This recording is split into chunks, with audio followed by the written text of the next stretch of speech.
Senang sekali saya, Angela Puri, dapat mengunjungi Anda dalam acara Oase Rohani Katolik edisi hari ini. Ya, hari ini kita kedatangan tamu, yaitu Romo Alforinus Gregorius Pontus OFM, yang akrab kita sapa dengan Romo Greg. Ya, Romo Greg, bagaimana kabarnya Romo? Ya, baik-baik, sehat-sehat. Ya, Semoga semuanya sehat ya. Ya. Bagaimana Romo untuk suasana Natal? Ya, suasana Natalnya kali ini saya beruntung sekali karena bisa merayakan Natal di Agats, Papua ya. Jadi ini sesuatu yang menarik, jauh dari kota bersama dengan orang-orang yang di pedalaman walaupun tidak sangat di pedalaman. Iya. Sahabat Oase Rohani Katolik yang terkasih, mari kita buka acara kita dengan doa pembukaan yang dipimpin oleh Romo Greg. Baik, sahabat Oase yang dikasihi Tuhan semuanya, mari kita mengawali permenungan kita pada hari ini dengan berdoa bersama. Kita awali dengan tanda keselamatan kita. Dalam nama Bapa dan Putra dan Roh Kudus. Amin. Amin. Ya Tuhan, kami bersyukur dan berterima kasih kepadamu, karena cintamu Engkau telah datang dan menyapa kami dalam kehadiran Yesus yang lahir di tengah-tengah kami pada peristiwa Natal yang kami rayakan ini. Kini Engkau mengingatkan kami bahwa menjadi pengikut Yesus ternyata tidak mudah dan tidak gampang. Bersama dengan Santo Stefanus martir pertama, kami ingin memohon kekuatan dari Roh Kudus agar kami yang telah menerima meterai baptisan dan merayakan Paskah bersama dengan Yesus Kristus yang lahir di tengah-tengah kami, juga diberikan kekuatan, keberanian untuk menghadapi segala tantangan dan godaan. Sebab orang yang bertahan dalam imanlah yang akan memperoleh keselamatan dan diselamatkan. Demi Yesus Kristus, Putramu, Tuhan dan pengantara kami. Amin. Dalam nama Bapa dan Putra dan Roh Kudus. Amin. Sahabat Oase Rohani Katolik yang terkasih, hari ini merupakan Pesta Santo Stefanus martir pertama. Dan saya akan membacakan bacaan dari Kisah Para Rasul. Sekali peristiwa, Stefanus yang penuh dengan karunia dan kuasa mengadakan mujizat dan tanda-tanda di antara orang banyak. Tetapi tampillah beberapa orang dari jemaat Yahudi yang disebut jemaat orang Libertini. Anggota jemaat ini adalah orang-orang dari Kirene dan dari Alexandria. Mereka tampil bersama dengan beberapa orang Yahudi dari Kilikia dan dari Asia. Orang-orang itu bersoal jawab dengan Stefanus, tetapi mereka tidak sanggup melawan hikmat Stefanus dan Roh Kudus yang mendorong dia berbicara. Mendengar semua yang dikatakan Stefanus, para anggota Mahkamah Agama sangat tertusuk hatinya. Maka mereka menyambutnya dengan gertakan gigi. Tetapi Stefanus yang penuh dengan Roh Kudus menatap ke langit. Ia melihat kemuliaan Allah dan Yesus berdiri di sebelah kanan Allah. Maka katanya, "Sungguh, aku melihat langit terbuka dan Anak Manusia berdiri di sebelah kanan Allah." Maka berteriak-teriaklah mereka dan sambil menutup telinga serentak menyerbu dia. Mereka menyeret dia keluar kota lalu melemparinya dengan batu. Dan saksi-saksi meletakkan jubah mereka di depan kaki seorang muda yang bernama Saulus. Sementara dilempari batu, Stefanus berdoa, Ya Tuhan Yesus, terimalah rohku. Demikianlah sabda Tuhan. Syukur kepada Allah. Mazmur tanggapan dengan refren, ke dalam tangan-Mu Tuhan, kuserahkan nyawaku. Ke dalam tangan-Mu Tuhan, kuserahkan nyawaku. Jadikanlah bagiku gunung batu tempat berlindung, dan kubu pertahanan untuk menyelamatkan daku. Sebab Engkaulah bukit batu dan pertahananku, oleh karena nama-Mu, Engkau akan menuntun dan membimbing aku. Ke dalam tangan-Mu Tuhan, kuserahkan nyawaku. Ke dalam tangan-Mu kuserahkan nyawaku. Sudilah membebaskan daku ya Tuhan, Allah yang setia. Aku akan bersorak-sorai dan bersukacita karena kasih setiamu, sebab Engkau telah menilik sengsaraku. Ke dalam tangan-Mu Tuhan, kuserahkan nyawaku. Lepaskanlah aku dari tangan musuh-musuhku, dan bebaskanlah dari orang-orang yang mengejarku. Buatlah wajah-Mu bercahaya atas hamba-hamba-Mu.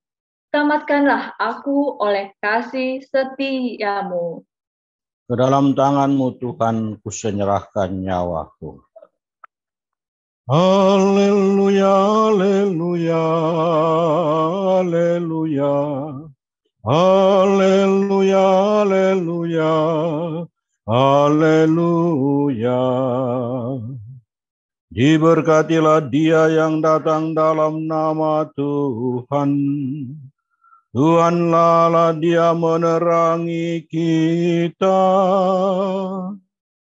Haleluya, haleluya, haleluya. Haleluya, haleluya, haleluya. Tuhan bersamamu dan bersama rohmu. Inilah Injil suci menurut Matius. Dimuliakanlah Tuhan.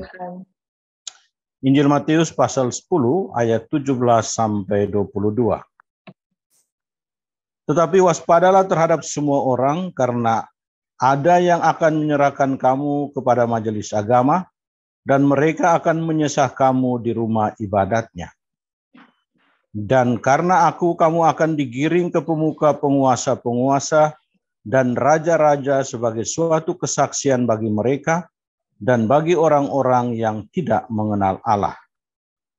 Apabila mereka menyerahkan kamu, janganlah kamu khawatir akan bagaimana dan akan apa yang harus kamu katakan, karena semuanya itu akan dikaruniakan kepadamu pada saat itu juga. Karena bukan kamu yang berkata-kata, melainkan Roh Bapamu, Dia yang akan berkata-kata di dalam kamu. Orang akan menyerahkan saudaranya untuk dibunuh. Demikian juga seorang ayah akan anaknya, dan anak-anak akan memberontak terhadap orang tuanya dan akan membunuh mereka. Dan kamu akan dibenci semua orang oleh karena namaku, tetapi orang yang bertahan sampai pada kesudahannya akan selamat. Demikianlah sabda Tuhan. Terpujilah Kristus. Sahabat Oase Rohani Katolik yang terkasih, mari kita dengarkan bersama permenungan yang disampaikan oleh Romo Greg. Ya, Romo Greg, pada kesempatan hari ini, inspirasi apakah Romo yang Romo ingin sampaikan, terutama Santo Stefanus ini, Romo? Baik, terima kasih Mbak Puri. Selamat Natal untuk kita semua. Saya mengucapkan selamat Natal ini dari salah satu sudut Indonesia di Keuskupan Agats, salah satu keuskupan yang cukup terpencil dari kita yang berada di Jakarta. Pada hari ini kita merayakan Hari Raya Santo Stefanus, martir yang pertama. Tentu saja bagi kita menjadi menarik. Mengapa menarik? Karena kalau kita memperhatikan kalender liturgi Katolik, pada hari Natal kemarin, tanggal 25 Desember, kita merayakan hari kelahiran Yesus, Sang Juru Selamat kita. Sekali lagi, hari kelahiran. Tetapi yang menarik adalah pada hari ini, tanggal 26 Desember, justru kita merayakan kematian.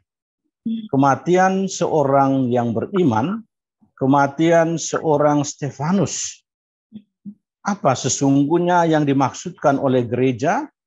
Kita merayakan kelahiran Yesus kemarin, tetapi pada hari ini justru kita merayakan kematian Stefanus, martir gereja yang pertama. Nah, inilah yang mungkin patut kita renungkan, mengapa kelahiran lalu kemudian kematian Stefanus kita rayakan. Stefanus kita kenal dan dicatat sebagai martir yang pertama gereja. Nah, kita merayakannya pada satu hari setelah Natal, justru mau mengungkapkan sisi lain dari Natal itu sendiri, yaitu sisi keberanian. Sisi keberanian untuk membela iman, sisi kepercayaan, sisi pengorbanan, dan pengorbanan bahkan sampai mati, seperti yang dicontohkan oleh Stefanus, seorang martir yang pertama, seorang diakon, dan seorang murid Yesus. Bukan kebetulan bahwa Yesus yang kita rayakan kelahirannya, juga sehari setelah itu kita merayakan kematian Stefanus. Mengapa? Karena kita tahu bahwa antara kelahiran dan kematian itu sesuatu yang sangat berbeda, tetapi dalam hidup manusia itu merupakan satu keping dengan dua sisi. Kita lahir, kemudian kita mati. Karena itu seringkali kita mendengar ada yang mengatakan bahwa kematian itu adalah kelahiran kembali.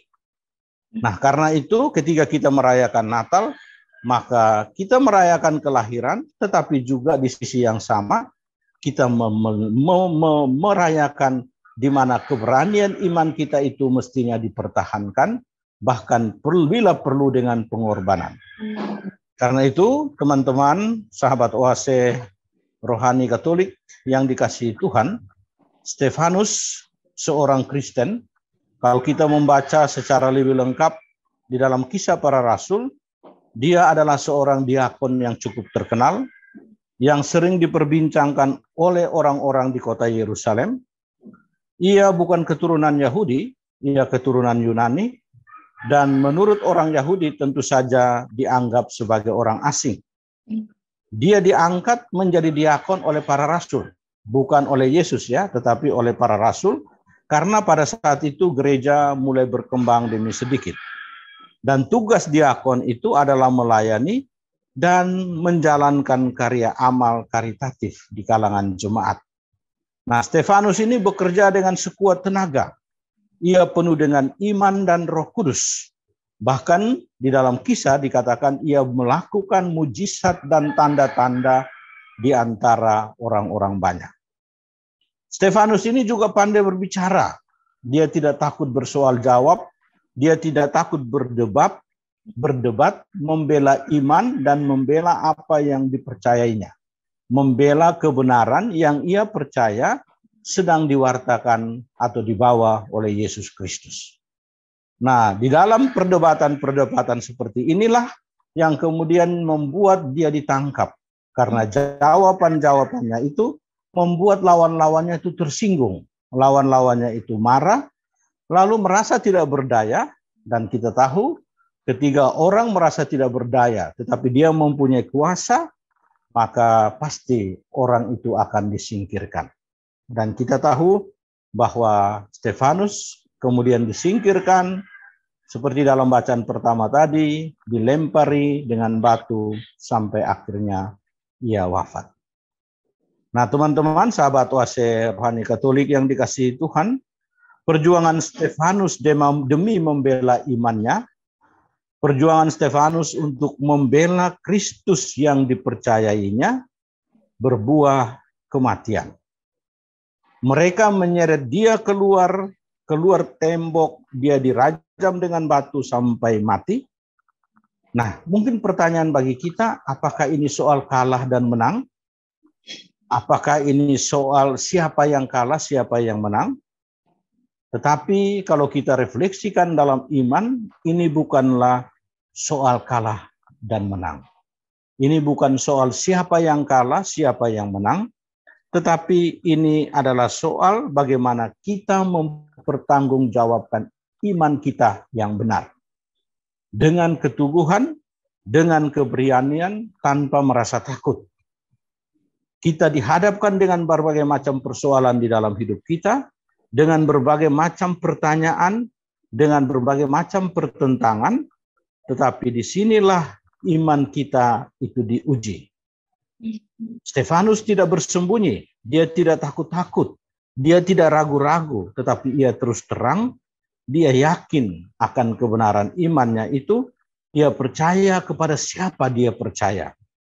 Maka ia menerima kekuatan itu dari Yesus yang adalah sumber dari seluruh iman yang ia milikinya. Karena Yesus, Stefanus tidak mundur selangkah pun. Dan bahkan di dalam memberi kesaksian itu, ia mempertaruhkan nyawanya demi kebenaran, demi iman yang ia yakini. Maka kita yang mengikuti Yesus yang lahir, kita melihat dimensi lain dari Natal, yaitu keberanian dan pengorbanan. Dan Stefanus menunjukkan kepada kita bahwa pesan Natal di hari yang kedua ini adalah bagaimana supaya keberanian itu menjadi milik kita di dalam meneruskan pesan Natal Tuhan.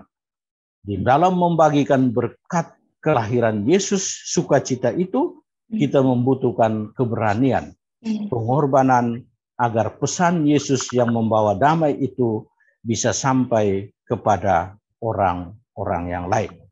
Dan Stefanus dengan keberaniannya itu telah memberikan contoh kepada kita. Dan kalau kita melihat perjalanan gereja kita selama 2000 tahun lebih ini, kita semakin sadar bahwa gereja kita dapat bertumbuh dan berkembang sampai saat ini, berkembang kemana-mana, bukan didasarkan oleh pengetahuan atau apapun, tetapi justru didasarkan atas darah para martir. Seperti dikatakan dalam Injil Yohanes 12:24, jika biji gandum tidak jatuh ke dalam tanah dan mati, ia tetap satu biji saja. Tetapi jika ia mati, ia akan menghasilkan banyak buah. Nah, itulah buah yang kita terima. Pesan Natal ini semakin menjadi berarti kalau pesan perdamaian, pesan sukacita yang dibawa Yesus dalam Natal itu berani kita wartakan kepada orang-orang di sekitar kita, kepada dunia dengan penuh keberanian. Itu kurang lebih teman-teman sahabat Oase Rohani Katolik yang bisa kita renungkan dari hidup Santo Stefanus ini. Begitu Mbak Puri. Iya, baik Romo. Romo, Ya. kalau sering saya baca ya Romo ya, Santo Stefanus itu disebut sebagai martir pertama dan juga martir oleh keinginan kasih dan darah. Ya. Nah, Romo, bisakah Romo jelaskan sedikit mengenai sebutan ini ya, Romo ya? Iya. Baik, memang kalau kita melihat dari segi kronologis saja ya, martir kanak-kanak yang kita rayakan pada tanggal 28 Desember itu juga disebut martir. Tetapi justru Santo Stefanus itu disebut martir yang pertama. Padahal secara kronologis, martir kanak-kanak itu kan mereka menjadi korban, mereka dibunuh itu pada saat Yesus dilahirkan. Sementara Stefanus ini justru ia menjadi martir setelah Yesus wafat dan bangkit. Jadi dari segi kronologisnya saja sudah berbeda. Dari segi tanggal 26-28 memang tidak ada catatan sejarah yang pasti soal itu. Tetapi gereja menetapkan dalam kalender liturgi 26 itu adalah martir Stefanus, martir pertama, lalu 28 itu adalah martir kanak-kanak. Nah, karena itu bukan dari segi kronologis yang mau diungkapkan di sini. Tetapi yang mau diungkapkan di sini adalah sisi teologisnya. sisi teologis sekali lagi. Karena itu ketika Stefanus disebut sebagai martir yang pertama, ia menjadi martir karena pilihan bebasnya, karena keinginannya. Jadi sesuatu yang lahir dari pilihan bebasnya, menginginkan supaya dirinya menjadi martir, mengorbankan dirinya demi cinta kepada Yesus yang ia percayai. Sementara kanak-kanak Yesus itu karena situasi, mereka tidak punya kebebasan, mereka tidak punya pilihan, mereka tidak punya keinginan sama sekali untuk menjadi martir, tetapi karena situasi memaksa, akhirnya situasi itu yang menempatkan mereka, sehingga mereka dikorbankan darah mereka. Maka mereka ini seringkali disebut sebagai martir yang berdarah. Tetapi Stefanus itu bukan martir berdarah saja, tetapi martir cinta kasih yang timbul dari keinginannya. Sehingga kalau dikatakan sebagai martir yang pertama, justru karena kebebasan dan keinginannya demi cintanya kepada Tuhan, maka dia memilih untuk menjadi martir. Sehingga tepatlah kalau secara teologis, gereja menyebut Stefanus sebagai martir yang pertama. Sementara kanak-kanak Yesus walaupun secara kronologis terjadi sebelumnya, tetapi mereka tidak punya pilihan itu. Mereka tidak punya keinginan untuk menjadi martir, tetapi mereka ditempatkan dalam sebuah situasi sehingga mereka pun darahnya dikorbankan demi Yesus yang kita imani sekarang. Itu kurang lebih yang sering kita percayai, ya, begitu. Iya, baik Romo. Lalu ada juga untuk perayaan besok ya Romo ya, Santo Yohanes Pembaptis juga ya Romo ya. Ya. Baik Romo. Nah, kalau saya rangkum di sini Romo, berarti ini pesan yang ingin disampaikan adalah keberanian untuk mewartakan damai sukacita yang Yesus bawa ya Romo ya. Iya. Dan di dalam keberanian itu bisa saja kita menjadi korban. Mungkin korban tidak sampai korban menjadi korban yang berdarah. Tetapi bisa menjadi korban ocehan, korban ejekan, korban omongan. Itu saja bisa terjadi di zaman sekarang. Mungkin di zaman dulu kita menjadi korban dan bisa menjadi martir berdarah. Tetapi sekarang kita mewartakan martir cinta kasih dan bisa aja kita tidak menjadi korban dengan menumpahkan darah, tetapi dengan menumpahkan perasaan, menumpahkan banyak hal, waktu, tenaga, dan lain sebagainya. Gitu. Jadi ini kita tetap juga mempertahankan bahwa sikap-sikap baik untuk berkorban, untuk membawa suatu kebaikan itu mesti tetap ada dan diperlukan ya Romo ya. Ya, itu sangat diperlukan, terutama dalam masa Natal ini. Kita mengatakan dalam Natal itu kemuliaan bagi Allah di surga dan damai di bumi. Kita diajak untuk bersuka cita, untuk mewartakan damai. Tetapi kadang-kadang apa yang kita wartakan, damai yang kita wartakan, kebaikan yang kita wartakan itu kadang-kadang justru tidak diterima oleh orang lain, oleh banyak orang juga. Dan itu menjadi tantangan bagi kita sendiri, supaya bisa bertahan dalam mewartakan kebaikan itu. Iya. Baik Romo, kita akhiri dulu sesi pertama ini ya Romo ya. Iya, baik Mbak Puri. Kita lanjutkan lagi setelah jeda berikut ini.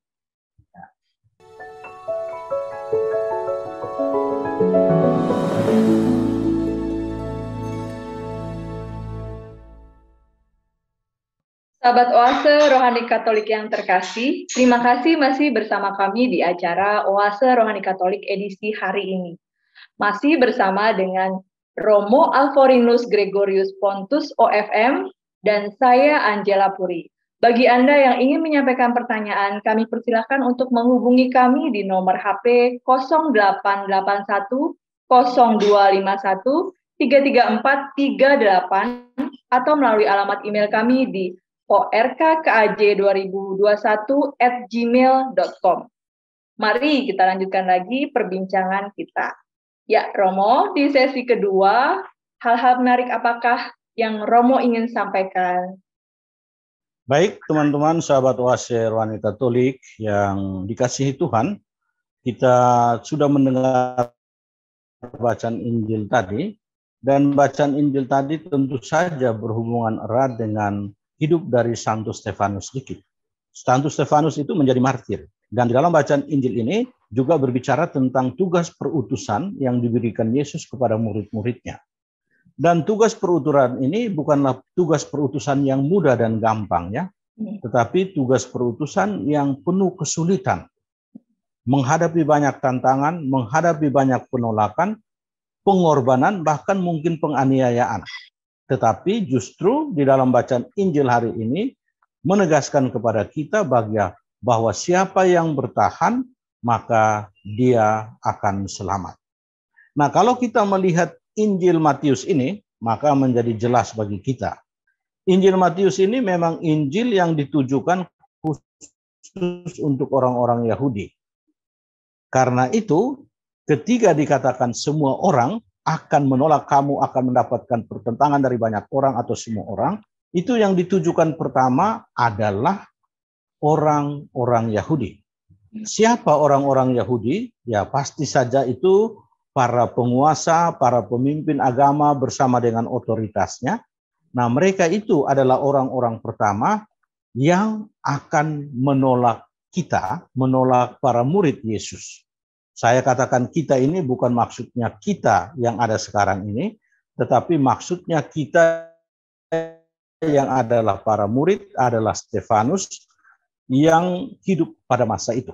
Nah, itu sangat terungkap secara jelas dalam kata-kata Santo Matius kepada majelis, kepada di dalam sinagoga. Nah, itu sangat jelas.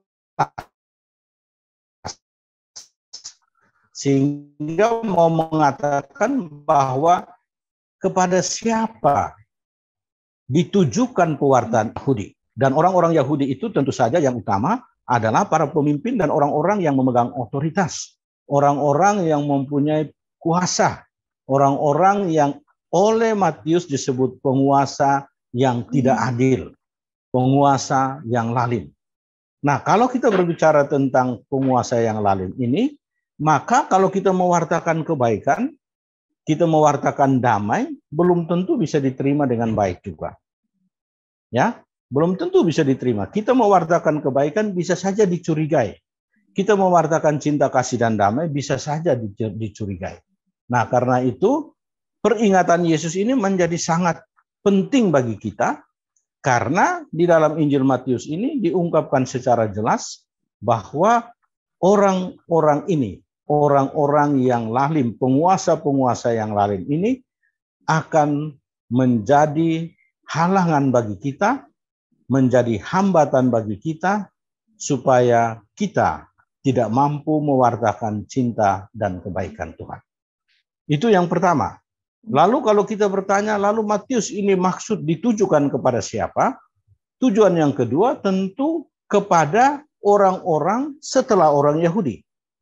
Karena itu dikatakan kepada penguasa-penguasa yang lain, penguasa bangsa yang lain. Itu berarti setelah masa Yesus, setelah murid-murid Yesus yang pertama, mungkin saja kita masih menemukan apa yang disebut sebagai penguasa-penguasa yang lalim itu.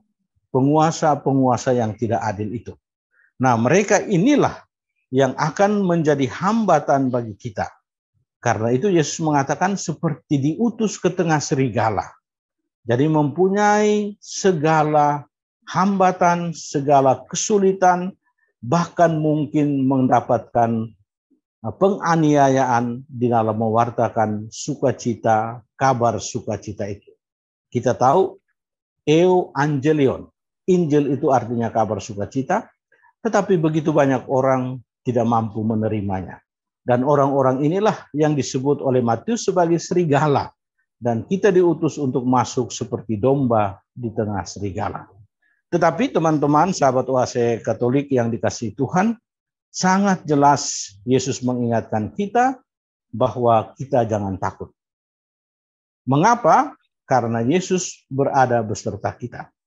Karena Yesus hadir di tengah-tengah kita, jangan takut akan apa yang kita katakan, jangan takut bagaimana kita harus mengatakan dan berbuat, karena Roh Bapa sendiri yang akan menyertai kita. Nah, ini sangat menarik menjadi roh Bapa ini ya. Karena di dalam ayat yang lain dikatakan bahwa anak akan bertengkar dengan ayah, ayah dengan anak, saudara dan saudari. Nah, ini salah satu dimensi yang sangat menarik. Mengapa di sini Matius tidak menggunakan kata Roh Kudus, bukan Roh Kudus, tetapi Roh Bapa. Nah, ini mau menekankan dimensi persaudaraan. Bapa yang adalah Bapa kita semua, dan kita adalah saudara dan saudari. Maka ketika Yesus mengatakan ada pertentangan ya, ada pertentangan antara anak dan bapa, saudara dan saudara, saudara dan saudari, itu mau menunjukkan bahwa kita ini sebenarnya hidup dalam satu persaudaraan. Tetapi karena pewartaan itu, kalau ada pihak yang tidak menginginkan keadilan, yang tidak menginginkan kebaikan, yang tidak menginginkan kedamaian, pasti akan terjadi perselisihan. Tetapi menariknya Matius juga menggunakan bahwa roh Bapamu yang akan berbicara, roh Bapamu yang akan bekerja, bukan Roh Kudus. Kalau dia katakan Roh Kudus itu mau menunjukkan otoritas pelayanan Yesus. Tetapi ketika Matius menggunakan roh Bapa, mau menunjukkan dimensi persaudaraan, bahwa kita ini mempunyai Bapa yang satu dan Allah adalah Bapa kita. Jadi sangat menarik ya kalau membaca Injil ini, karena di bagian lain itu selalu menggunakan Roh Kudus, tetapi di sini menggunakan roh Bapamu. Nah, ini dimensi persaudaraan yang mesti kita hidupkan di antara kita, juga dengan mungkin kalau kita membaca Fratelli Tutti-nya Paus Fransiskus, kita akan makin mengerti bagaimana dimensi persaudaraan itu harus dihidupi. Sehingga pertentangannya sangat jelas. Bapa dan anak bertengkar, anak dengan anak, saudara dan saudari. Tetapi jangan takut, roh Bapamu yang akan bekerja, bagaimana dan apa yang harus dikatakan. Begitu, cukup menarik menurut saya ketika membaca perikop ini. Iya, Romo. Berarti di sini kita yang harus bisa mendengarkan roh Bapa itu sendiri mungkin ya, Romo ya? Iya, kita harus mendengarkan roh Bapa, karena Bapa itu adalah Bapa kita. Dan kita ini semuanya sebenarnya saudara dan saudari. Hanya kadang-kadang karena misalnya egoisme kita, iri hati kita, lalu bisa membuat dimensi persaudaraan ini menjadi rusak karena kita dikuasai oleh egoisme, iri hati dan cemburu, lalu kita memecah dimensi persaudaraan ini.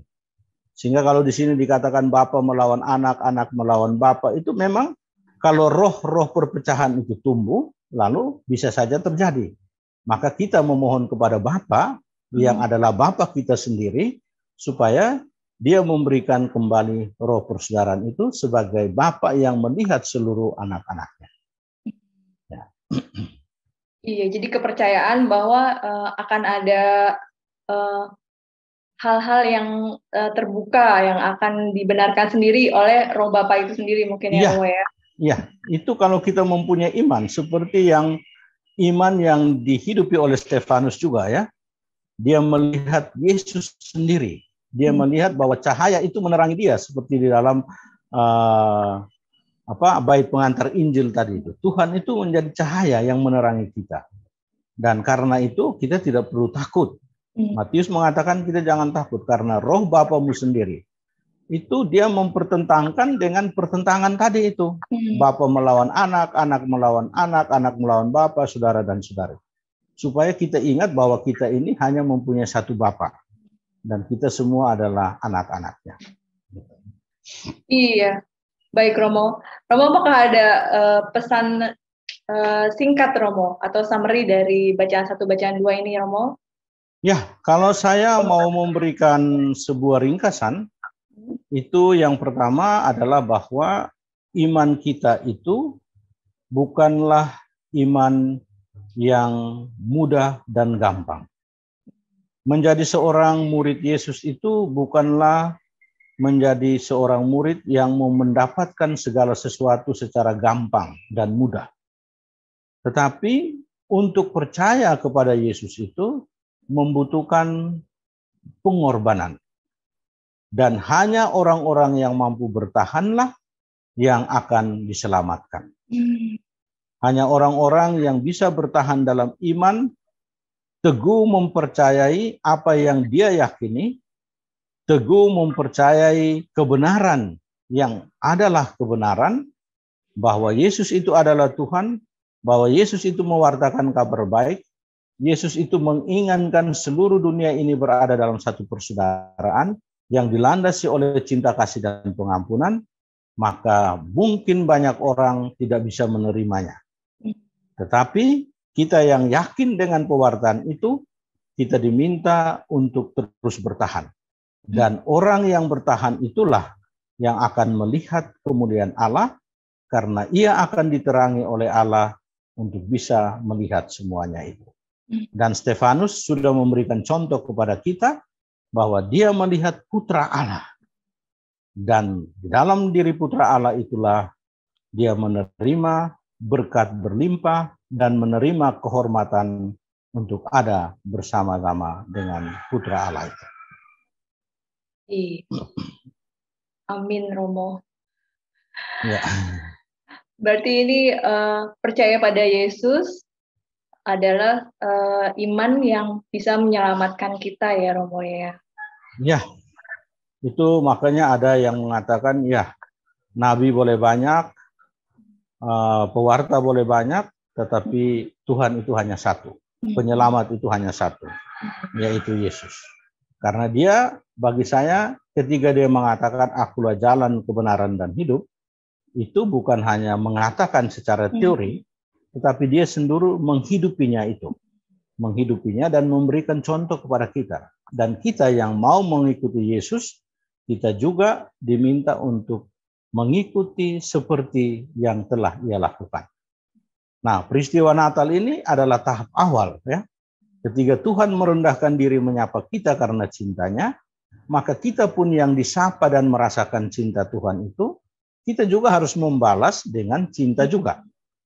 Dan membalas dengan cinta itulah yang akan memberikan damai, yang akan memberikan berkat, yang memberikan kesejahteraan, yang memberikan bahwa hidup kita ini menjadi lebih baik dari hari ke hari. Tanpa cinta, saya kira bahkan banyak hal itu menjadi tidak baik. Tanpa cinta itu mungkin akan terjadi permusuhan. Tanpa cinta itu mungkin akan membuat dunia kita itu semakin terluka. Dan ketika dunia ini terluka, hanya bisa disembuhkan kalau kita mampu memberikan cinta itu seperti Yesus yang telah mencintai kita. Dan karena cinta itu pula, maka kita pun bisa mengorbankan diri seperti Stefanus yang telah mengorbankan diri. Iya, baik Romo.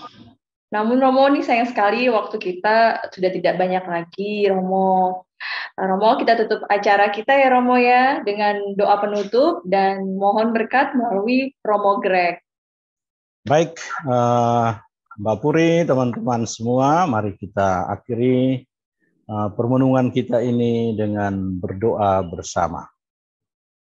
Allah Bapa yang Maha Kuasa, karena Yesus Kristus Putramu telah lahir ke dunia ini, membawa sukacita bagi kami, dan kami telah menerima dengan sukacita pula. Maka perkenankanlah kami untuk mewartakan kabar sukacita itu dengan penuh cinta kasih. Kami sadar dan kami tahu bahwa tidak mudahlah mewartakan kebaikan itu kepada banyak orang. Seringkali kami menerima tantangan, tetapi kami yakin bahwa dengan penyertaan-Mu, dengan Roh Bapa sendiri, akan menyertai kami, sehingga kami tahu akan apa dan bagaimana kami akan menghadapinya. Semoga Engkau memberikan kekuatan kepada kami, sehingga kami dapat bertahan dalam iman akan Yesus Kristus yang telah datang dan menyapa kami dalam kasih-Nya. Semoga kasih-Mu yang Kau tunjukkan dalam diri Yesus itu menjadi kasih kami juga, sehingga dapat kami wartakan dan kami bagikan, sehingga menjadi berkat bagi seluruh alam semesta, terutama mulai dari orang-orang di sekitar kami. Engkau yang kami puji, kini dan sepanjang segala masa. Amin. Amin. Saudara dan saudari, mari kita mengakhiri ibadat renungan kita ini dengan mohon berkat Tuhan. Tuhan bersamamu dan bersama rohmu. Allah yang Maha Kuasa memberkati saudara dan saudari, semua usaha dan niat baik kita, Bapa, Putra, dan Roh Kudus. Amin. Terima kasih Romo Greg atas Terima kasih perbincangannya. Mbak Puri dan teman-teman semuanya di Oase Rohani Katolik. Sahabat Oase Rohani Katolik yang terkasih, demikian perbincangan kita hari ini. Semoga banyak manfaatnya bagi kita semua. Romo Alforinus Gregorius Pontus OFM dan saya Angela Puri pamit undur diri dari ruang Anda. Kita akan berjumpa pada kesempatan berikutnya. Selamat melanjutkan aktivitas Anda. Tuhan memberkati.